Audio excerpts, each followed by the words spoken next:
Bonjour et bienvenue dans notre temps d'enseignement, dans notre temps de partage. Bienvenue sur cette plateforme à l'écoute de la parole. Ce programme a pour but de nous enseigner la parole et de nous emmener à mieux connaître Dieu par des rudiments simples. Des simples choses de la parole, mais profondes, qui nous emmènent à mieux connaître Dieu, car l'objectif final, c'est la vie éternelle. Jésus a dit qu'il est venu et que Dieu a donné son Fils, dans Jean 3,16, pour que nous puissions avoir la vie, ceux qui croient en lui est la vie éternelle. Mais dans Jean 17, verset 3, il a dit, la vie éternelle, c'est qu'ils te connaissent, toi, le seul et vrai Dieu, celui que tu as envoyé aussi, Jésus-Christ. Alors, notre programme a pour but et objectif de nous emmener chaque jour à mieux connaître Dieu, à mieux connaître sa parole. Associé à tout ce que nous apprenons le dimanche dans les églises, ça bâtit au-dedans de nous des êtres vivants, capables de faire face aux situations de la vie. Alors sans plus tarder, nous allons incliner la tête et rendre grâce à Dieu. Seigneur, nous te bénissons, toi qui es Dieu et toi qui es roi, toi qui es Seigneur et qui commande toutes choses, toi qui règnes en ces lieux, tu es le bienvenu encore ce matin. La vie que tu nous donnes nous montre que ce n'est pas fini, et ce n'est qu'un début. Continue, Père, à marquer chaque pas de nos vies. Continue, Seigneur, à illuminer nos cœurs. Et continue, Père, à créer au-dedans de nous la soif de toi. Béni sois-tu au nom de Jésus. Cher Saint-Esprit, enseigne-nous encore ce matin. Parle-nous ce matin. Rassure-nous ce matin. Console-nous ce matin. Nous avons besoin de toi. Esprit de Dieu, que ta présence descende et remplisse ce lieu, remplisse le lieu là où mon frère et ma sœur se trouvent. Fais-nous du bien au nom de Jésus. Amen. Alors je vous salue encore, je vous souhaite la bienvenue dans ce temps d'enseignement, dans ce programme. Je bénis le Seigneur pour vos églises, je bénis le Seigneur pour vos pasteurs, qu'il vous fasse du bien et pour tous ceux-là qui œuvrent vraiment pour la gloire du Seigneur. Je bénis Dieu pour vous, vous qui êtes là, connectés à ce programme et vous qui le partagez. Et je rends grâce à Dieu pour vos vies, parce que c'est comme ça que vous contribuez aussi à l'évangélisation. Et à vous qui nous rejoignez pour la première fois, soyez les bienvenus dans ce programme et je prie que Dieu vous fasse du bien. Alors depuis le début de l'année, nous avons parlé de la foi pendant presque 6 mois, parce qu'il est important d'avoir une foi solide. Mais avoir la foi et croire est une chose. Savoir comment vivre en est une autre. Savoir comment vivre, c'est ce que le Seigneur a commencé depuis plusieurs semaines maintenant à nous enseigner. Depuis cette rentrée, depuis le début du mois de septembre, le Seigneur a commencé à nous enseigner sur vivre une vie de grâce. Et pour vivre une vie de grâce, personne ne peut vivre une vie de grâce s'il met à côté le Saint-Esprit. Parce que Jésus a dit aux disciples, ne vous pressez pas, ne courez pas, n'allez pas vite. Attendez ce que le Père a promis. Quand vous voyez l'Ancien Testament, il est rempli de promesses de Dieu. Dieu fera beaucoup de promesses. Mais Jésus vient dire qu'une seule finalement est une promesse. La promesse, c'est le Saint-Esprit. Il vous donnera, il enverra ce que le Père a promis. Il a promis quoi? Le Saint-Esprit. Et dans les évangiles, on dit que le Saint-Esprit, c'est la plus bonne, la plus belle des choses que Dieu peut nous donner. Et ce n'est pas une chose, c'est une personne. Alors souvent, nous galérons, nous avons beaucoup de challenges parce que nous dissocions, nous séparons nos vies de celles du Saint-Esprit. Nos vies de la personne du Saint-Esprit. Et je vous dis que le monde est spirituel et que ce que nous voyons est tiré du monde spirituel selon le livre de Hébreux 11 au verset 3. Alors nous devons comprendre les choses spirituelles pour bien vivre les choses physiques sur la terre. Et le Seigneur nous a donc parlé que le Saint-Esprit était celui-là qui nous conduirait dans la grâce. Selon que Jésus a dit, il vous conduira dans toute la vérité. Toute la vérité, le Saint-Esprit. Et nous avons commencé à aborder depuis quelques semaines qui il est dans les missions et les prérogatives de nous emmener dans cette vie de grâce. La première chose, nous avons vu que le Seigneur l'a appelé le consolateur, le paraclet, l'aleos parakletos, l'autre consolateur, le consolateur qui vient Et nous avons appris que Dieu veut nous consoler. Dieu veut nous consoler.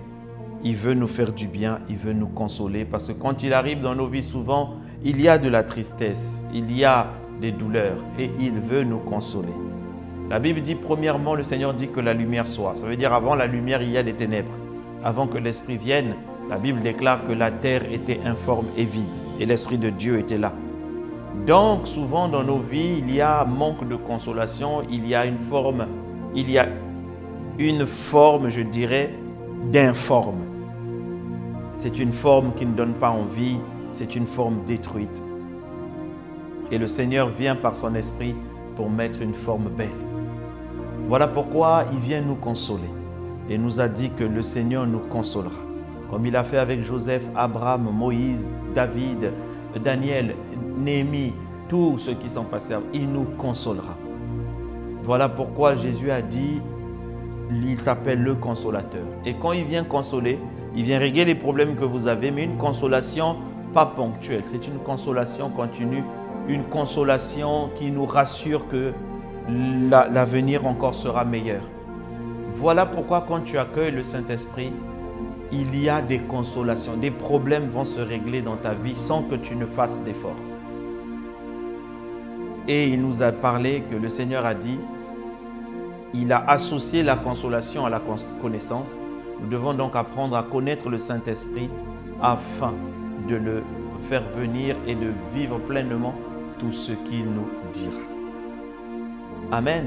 Et juste après, donc nous avons vu dans les sessions précédentes que le Seigneur a dit, le consolateur, lorsqu'il sera venu, l'esprit que le monde ne connaît pas, ne voit pas et ne connaît pas, mais vous le connaissez, il demeurera avec vous éternellement.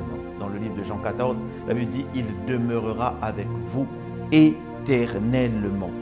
Ça veut dire que l'objectif, c'est de demeurer avec nous. C'est d'être avec nous. D'être avec nous. Et ça a toujours été le souhait du Seigneur, d'être avec nous. Vous voyez, dans le livre d'Exode 29 au verset 45, la Bible déclare « J'habiterai au milieu des enfants d'Israël. Je serai leur Dieu. Ils connaîtront que je suis l'Éternel, leur Dieu, qui les a fait sortir du pays d'Égypte, pour habiter au milieu d'eux. Je suis l'Éternel, leur Dieu. » C'est comme si le Seigneur nous dit que pour être notre Dieu, il y a quelque chose qui est primordial et qu'il désire le plus, c'est d'être au milieu de nous. J'habiterai au milieu de nous. J'habiterai. Il avait dit, il avait promis, il veut habiter au milieu de nous. Il veut demeurer avec nous éternellement, pas ponctuellement, pas momentanément, mais éternellement. Et il a confirmé cela lorsque, dans le livre de Matthieu 1 au verset 23, dans la version King James, la Bible déclare « Voici une vierge sera enceinte et enfantera un fils, et on appellera son nom Emmanuel, qui signifie Dieu avec nous. » Jésus est l'Emmanuel. Et il a dit aux disciples, ne soyez pas tristes, ne soyez pas tristes, je m'en vais mais je reviens. Je viens, mais je reviens sous quelle forme? Je reviens par mon esprit, habiter et demeurer éternellement avec vous. Dans ce corps que j'ai encore, ce corps qui n'est pas glorifié, je ne peux pas demeurer éternellement avec vous. Alors je reviendrai dans ma dimension, dans mon esprit. Le Saint-Esprit est Dieu. Il est l'Esprit de Jésus. Nous allons le voir dans les semaines qui viennent. Quand le Saint-Esprit vient, c'est Jésus dans sa dimension d'Emmanuel.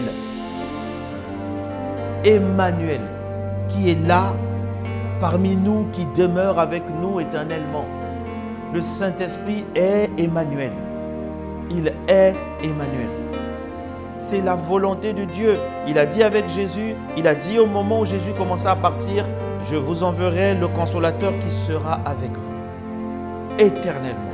Il demeurera, il fera demeure, il habitera, il siégera. Comme Dieu avait dit, j'habiterai au milieu de mon peuple, je marcherai au milieu de mon peuple. Dans le livre d'Apocalypse, même dans Apocalypse 21, vers la fin de la Bible, le Seigneur y tient. La Bible dit, et j'ai entendu, Apocalypse 21, verset 3, et j'ai entendu du trône une forte voix qui disait, voici le tabernacle de Dieu avec les hommes. Le tabernacle, c'est comme la maison. Voici le tabernacle de Dieu avec les hommes. Il habitera avec eux.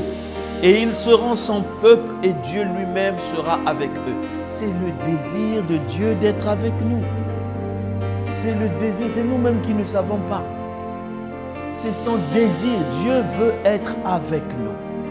C'est le battement de son cœur. C'est un père qui veut être avec ses enfants. Il n'est pas un Dieu qui est éloigné, il est l'Emmanuel.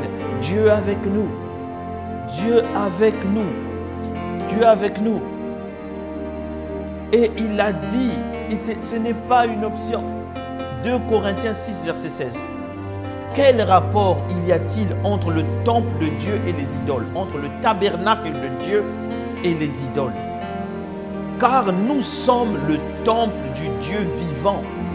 Comme Dieu l'a dit, j'habiterai et je marcherai au milieu d'eux. Je serai leur Dieu, ils seront mon peuple. Frère, regarde-toi, ma soeur, regarde-toi. Tu es le temple, tu es la maison de Dieu. Et celui qui est en toi, c'est le Saint-Esprit. Il est en toi, c'est Dieu qui habite en toi. Tu ne te connais pas. Voilà pourquoi, la dernière session, nous avons dit, le Seigneur a dit dans la parole, petit enfant, n'ayez crainte, sois consolé, car celui qui est en toi est plus grand que celui qui est dans ce monde. Mais si tu ne le sais pas, cela ne se produira pas. Celui qui est en toi est plus grand. Keep quiet, reste calme. Ne panique pas, ne panique pas. Celui qui est en toi est plus grand que celui qui est dans ce monde.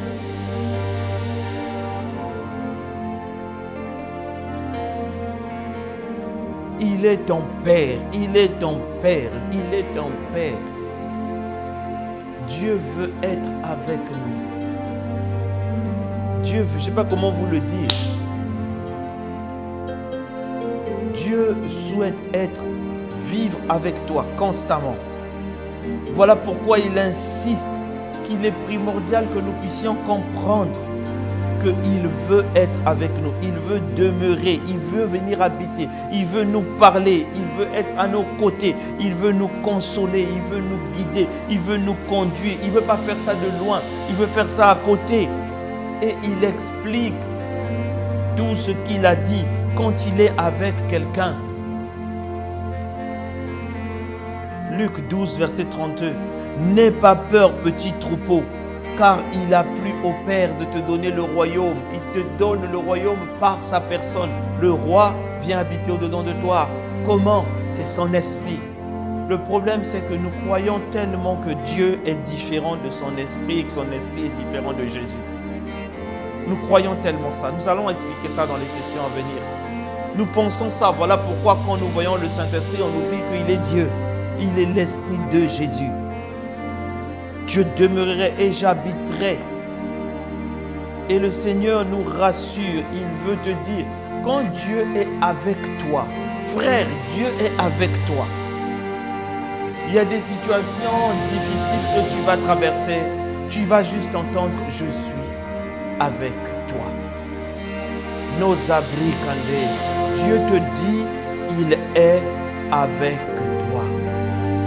Tu n'as pas besoin de plus. Je te dis, mon frère, tu n'as pas besoin de plus lorsqu'il va nous enseigner dans les sessions à venir la présence de Dieu. Tu comprendras. Il veut d'abord que tu saches qu'il est avec toi. Ésaïe, nous avons lu beaucoup de versets la session dernière pour t'expliquer que Dieu est avec toi. Le problème, c'est que si tu ne sais pas qu'il est avec toi, les choses spirituelles marchent avec la connaissance. Marchent mieux, je dirais, avec la connaissance. Vous connaîtrez la vérité vous rendra libre. Elle vous affranchira, elle vous sortira des prisons. La vérité.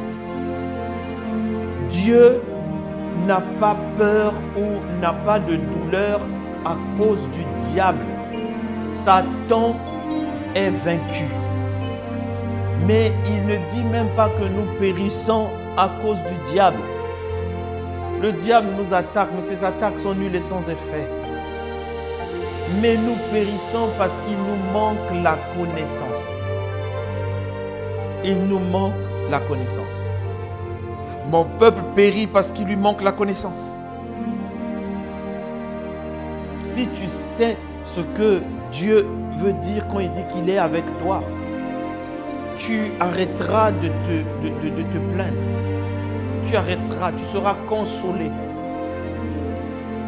Regarde ce qu'il dit. On a lu dernièrement, mais je reprends d'autres versets pour te dire qu'il en a tellement parlé. Tu peux repartir la session dernière pour voir toutes les promesses qu'il dit quand il dit qu'il est avec toi. Alors là, regarde, Ésaïe 41, verset 10, il te dit premièrement, ne crains rien, car je suis avec toi. Ne crains rien. Voyez, quand un enfant est avec son père, il ne craint pas. Il croit que son père est le plus fort de tout le monde entier et que rien ne peut lui arriver. Ne crains rien, car je suis avec toi. Ne promène pas des regards inquiets. Enlève l'inquiétude, car je suis ton Dieu. Je ne suis pas n'importe qui. Je te fortifie, je viens à ton secours. Je te tiens par ma droite triomphante. Pas ma droite de défaite, ma droite triomphante. C'est-à-dire que quand Dieu, il commence, ne crains rien. Dieu te parle ce matin en te disant, ne crains rien. Ne crains rien, il est avec toi. Matthieu 28, verset 20. Et voici, je suis avec vous tous les jours jusqu'à la fin du monde. Dieu est avec toi. Toi qui me suis, tu es dans un hôpital, Dieu est avec toi et tu sortiras de là. Toi qui me suis, tu traverses une situation difficile, Dieu est avec toi. Dieu est avec toi. Ésaïe 43, verset 2. Si tu traverses les eaux, je serai avec toi. Et les fleuves ne te submergeront point. Si tu marches dans le feu, tu ne te brûleras pas et les flammes ne t'embraseront pas. Il y a tellement de témoignages. Les Daniel se sont retrouvés dans le feu. Dieu était avec eux. Ils ne se sont pas brûlés. Les Daniel, non, ça c'est Meshach, Abednego et Shadrach. Daniel se retrouve dans la fosse au lion. Dieu était avec lui. Dieu est avec toi. Si tu savais ce que ça veut dire, Dieu est avec toi. Si tu traverses les eaux, les fleuves ne te submergeront pas. Donc tu vas les traverser.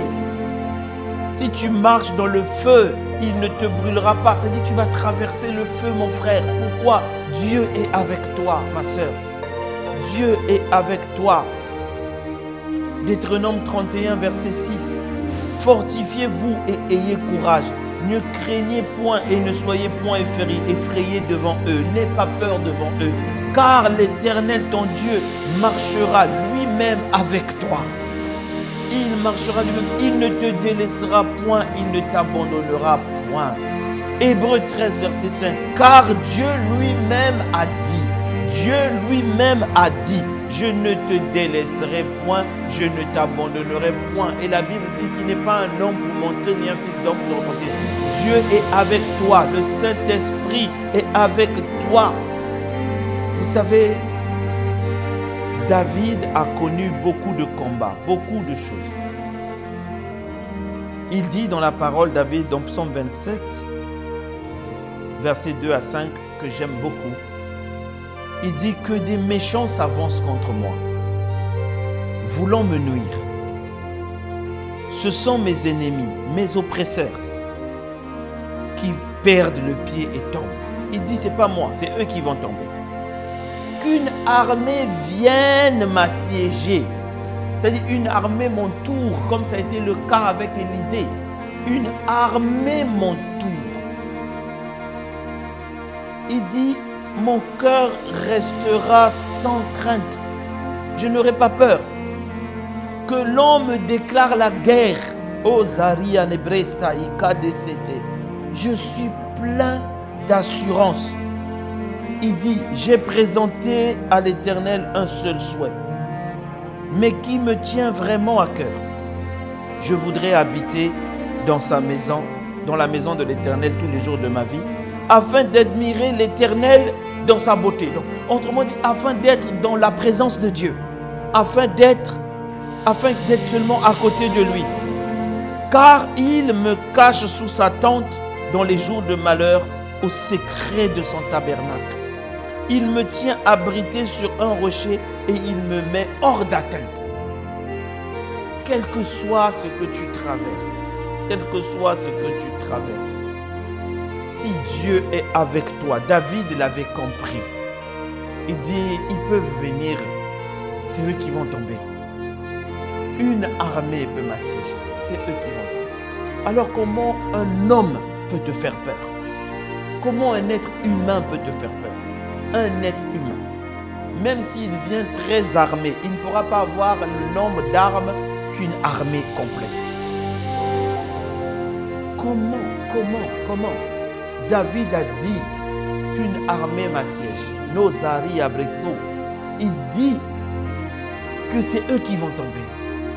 Je suis sans crainte. Pourquoi? Ce que je demeure, c'est seulement, ce que je veux, c'est seulement la présence de Dieu. Ça me suffit, ça me suffit, ça me suffit. Le serviteur d'Élie a dit à son maître, mais comment?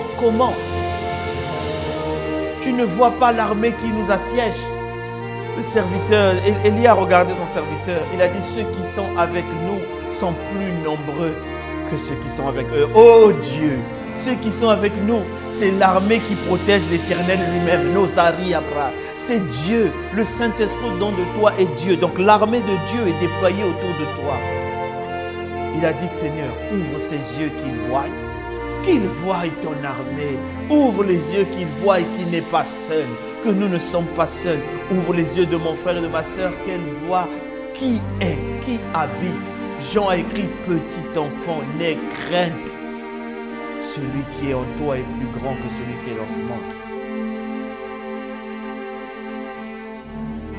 Les anciens ont compris ça. Moïse, dans Exode 33, verset 15, Dieu n'était pas content avec le peuple. Et donc, il avait décidé de délaisser le peuple. Mais Moïse, quand il rentre dans l'intercession, dans le verset 15, la Bible dit, Moïse lui dit, si tu ne marches pas toi-même avec nous, ne nous fais point partir d'ici. Parce que Moïse sait que une des choses qui nous garde, c'est que toi, tu sois avec nous. Le verset 16, il dit, comment sera-t-il donc certain que j'ai trouvé grâce à tes yeux, moi et ton peuple? Ne serait-ce pas parce que quand tu marches avec nous et quand nous serons distingués, moi et ton peuple, de tous les peuples qui sont sur la terre? Il touche Dieu. Il dit, mais c'est ta présence qui fait la différence. C'est ta présence qui fait toute la différence. C'est toi avec nous qui fait que nous sommes un peuple différent. C'est Dieu en nous par son esprit qui fait que tu es une nouvelle création et que tu es différent. Qui fait que tu auras la victoire. C'est Dieu. Verset 17 dit, l'Éternel dit à Moïse, je ferai ce que tu me demandes. Parce que tu as raison. Car tu as trouvé grâce à mes yeux et je te connais par ton nom. Le fait que tu trouves grâce aux yeux de Dieu démontre que sa présence est avec toi. Nous vivons dans une vie de grâce. Et cette vie de grâce commence par la présence de Dieu. Ce qui montre que nous avons trouvé grâce, c'est parce qu'il marche avec nous. Ce qui montre que nous ne sommes plus sous la loi, mais sous la grâce. C'est parce qu'il est avec nous. Il est l'Emmanuel pour demeurer éternellement avec nous. Voilà pourquoi nous le louons, nous l'adorons, parce qu'il est avec nous. Oh Seigneur, n'aie plus crainte, ne promène plus de regard inquiet. Dieu est avec toi. Dans ce feu, dans cette inondation, dans ce vent, Dieu est avec toi et tu sortiras vainqueur. Tu sortiras vainqueur. Alors, pour terminer rapidement, 5 conseils à faire pour être conscient de la présence de Dieu et l'activer. Appuyer sur on. La première chose, c'est que tu dois accepter qu'il est avec toi. Je dois accepter qu'il est avec moi. Là où tu es, dis avec moi, Dieu est avec moi. Répète, le Saint-Esprit est avec moi. Il est en moi. Tu dois le confesser, Dieu est avec moi.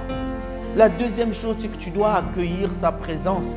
Parce que la Bible déclare, pourtant tu es le Saint, dans le psaume 22, verset 4, tu sièges au milieu de la louange d'Israël. C'est-à-dire que là où Dieu est assis à demeure, il faut que cette bouche soit une bouche de louange. Il faut que ce corps soit un corps de louange. Tu loues Dieu, tu le bénis. Merci Seigneur. Je te rends grâce pour ce que tu es, pour ce que tu fais. Tu confesses qu'il est là. Troisième chose, tu dois reconnaître et honorer l'Emmanuel. Dieu est avec nous. Dieu, par son esprit, tu dois le reconnaître et l'honorer comme une personne. Tu dois le reconnaître comme une personne. L'honorer. Il y a des choses pour lesquelles tu ne dois plus faire, parce que Dieu est avec toi. Tu es un être distingué, tu es un peuple distingué. Quatrième chose, tu dois considérer que c'est une personne, pas une chose. Pas un feu seulement, un vent. Il est un feu dévorant, mais il est d'abord une personne. Quand Jésus le présente, il dit la Léos Parakletos, l'autre personne comme moi viendra. C'est une personne, c'est la personne du Père et du Fils. C'est une personne, ce n'est pas seulement quand tu as besoin de lui, non. Parle avec lui, tu es avec moi à la maison, tu lui parles, Saint-Esprit. La maison, là, regarde comment ça avance. Qu'est-ce que tu en penses? Il est une personne. Et dernière chose, il faut que tu déclares sa présence en fonction de tous les versets que nous avons lus. Déclare, je ne m'inquiéterai pas. Pourquoi? Dieu est avec moi. Je marche, je suis sûr. Pourquoi? Parce que Dieu est avec moi. Dieu est avec moi. Dieu est avec moi. Tu dois le déclarer. Dieu est avec nous. Je finirai cette année glorieusement. Pourquoi? Dieu est avec moi. Les montagnes viendront, les pluies déferleront, les torrents arriveront. Je serai sans crainte. Pourquoi? J'ai bâti ma vie sur le roc. Dieu est avec moi. Dieu est avec moi. Les guerres s'élèveront. Les armées siégeront. Dieu est avec moi. À la fin, la victoire est notre. Voici, il faut que tu proclames ces versets. Seigneur, qu'est-ce qui nous distinguera des autres peuples si tu n'es pas avec nous, Moïse a dit. Sois avec nous, marche avec nous. Il le veut, il le désire, mais il veut que toi aussi tu puisses le vouloir. C'est là la clé. C'est là quelques clés. Seigneur, merci. Parce que ta présence, Emmanuel, tu es vraiment avec nous. Merci d'avoir voulu cela, d'avoir cherché cela, d'avoir suscité cela. Merci Emmanuel, tu es avec moi, tu es avec mon frère, avec ma soeur, tu es avec nous. Manifeste-toi, tu es avec nous. Marubrisianda kerebresa itakabendo. Lozi keriarebre, tu es avec moi. Tu es avec nous aujourd'hui, tu es avec nous cette semaine, tu es avec nous ce mois, tu es avec nous cette année et tu es avec nous jusqu'à la fin du monde. Tu es avec nous. Ô Saint-Esprit, tu es avec nous. Merci. Nous ne serons plus inquiets, nous sommes consolés de savoir que nous ne sommes pas seuls. Tu es avec nous. Merci Seigneur, merci tendre Père, dans le nom puissant de Jésus, nous t'avons prié, nous disons bon, Amen. Amen, que Dieu vous bénisse. Soit dans la joie, soit dans la louange, Dieu est avec toi. Amen.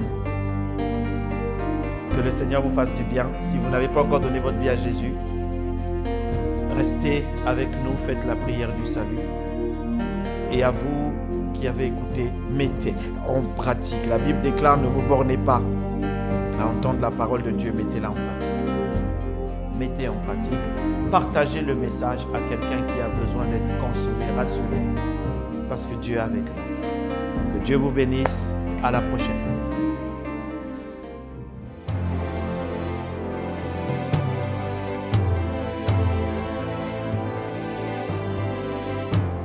Ô Seigneur Dieu, je crois en ton Fils Jésus-Christ.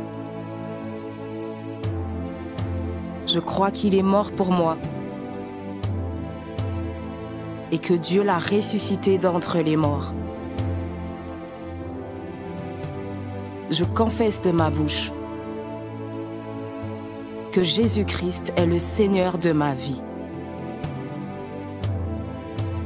Dès maintenant et pour toujours. Je donne ma vie à Jésus-Christ dès aujourd'hui et j'ouvre mon cœur par la foi et reçois le salut.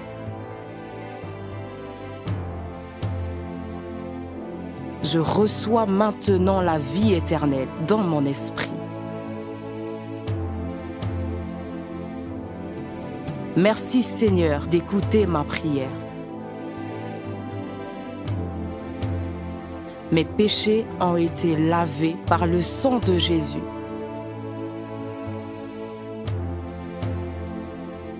Christ vit maintenant en moi. Et je suis libre. Je suis sauvé. Je suis né de nouveau. Et dès aujourd'hui, je marche en ayant conscience de ma nouvelle vie en Jésus-Christ. Amen.